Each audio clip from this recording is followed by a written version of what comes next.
សួស្តីបងប្អូនអរគ្នាថ្ងៃនេះខ្ញុំចេញមកដើម្បីចុះបាសហាកាហ្វេពីបងនៅផ្លូវបរសេងនោះខាងពីអាប់កាហ្វេតែចាំពីសាប់ដល់ឡាស្គូកាកំងนะครับឥឡូវបន្ទាប់ពីយើងតម្លាក់ food ពីបងរួចហើយបាន express មួយហើយវ៉ាវយកអស់នេះបងអរគ្នាเราខ្ញុំបាន express មួយយកពីដុំចិត្តវិមានឯករាជ្យនៅកាទៀវច័ន្ទនេះយកបងបន្ទាប់ពីយើងដល់ជួបច្បារវាខ្យល់តិចបានការងារមួយនៅក្រៅពីបានចូលតាមដីនេះមកដំបូងបានការងាររបស់យើងនេះដកទៅប្រេកលៀបអាចជាពុកដល់ទីនេះទៅបានមួយហើយនៅ Lucky Express ទី4របស់យើងនៅ Lucky Express ដុំប្រេកលៀបមកដល់នេះហើយយើងមកដល់ទីតាំងហាងហើយសួស្តីបងប្អូនមានមកទៀតពេលថ្ងៃខ្ញុំចេញហើយចេញម៉ោង2ពេលផឹកមិញភ្ញៀវធ្វើស៊ីអាចទៅជួយចិត្តទៅលេងមកមិនដល់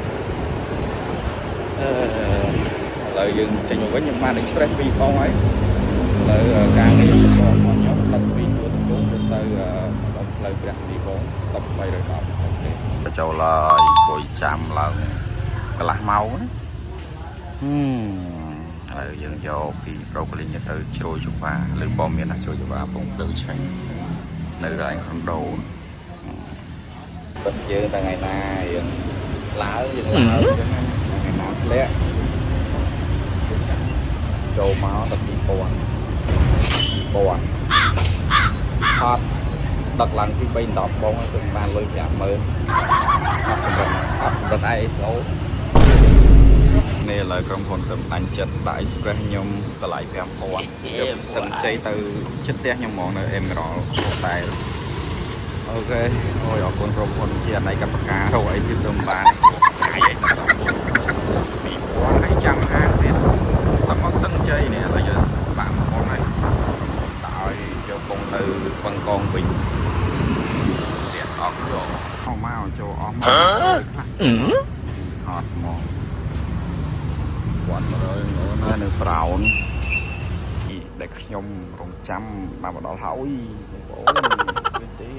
មែន4000ទេ14000ថ្ងៃអីខ្ញុំមកទៅបងចឹងតើអើយបងប្អូននេះឥឡូវខ្ញុំនៅបរិយាច័ន្ទគិរី